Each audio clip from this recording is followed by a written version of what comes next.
هنبدأ النهاردة توقعاتنا في الدوري المصري، مباراة فاركو وفيوتشر اللي هيكون فيها فاركو مفاجأة، لأن فاركو اللي هيفوز اللي هيتعادل لأنه عامل سكواد قوي جدا، بعكس خالص فيوتشر اللي سابت لعيبة كتيرة جدا، وده هيخلي الأرجح إن فاركو اللي هتفوز اللي هتتعادل.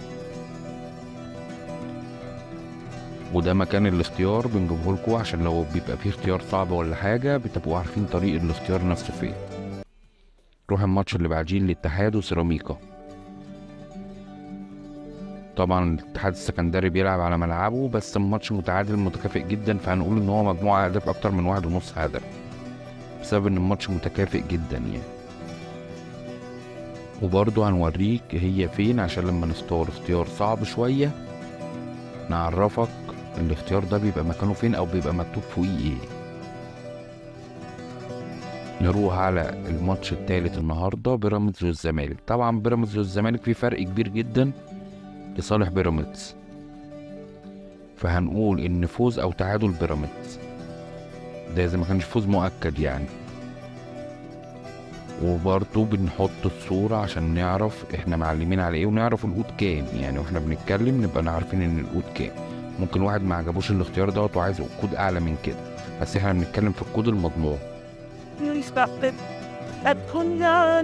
ونروح بعد كده للدوري المغربي. الدوري المغربي فيه ماتش واحد بس هيكون ما بين الوداد وسويلم. ده فوز الوداد مؤكد طبعا، سويلم اللي تعتبر فريق يعني صاعد لسه ما فيش خالص، والوداد بيلعب على ارضه يعني. وبرضه بنحط الصورة، خد بالك الصورة دي عشان هيبقى في اختيارات بعد كده هتبقى اختيارات صعبة شوية.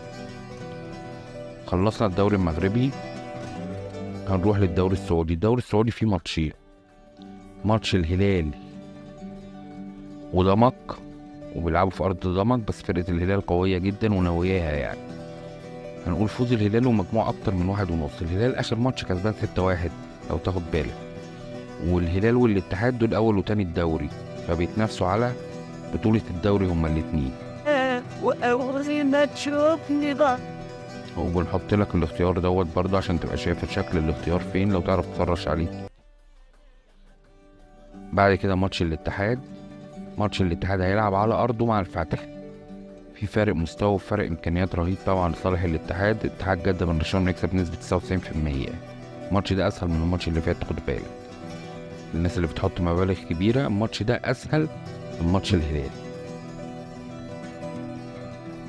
ضحكتك ونحط فوز الاتحاد.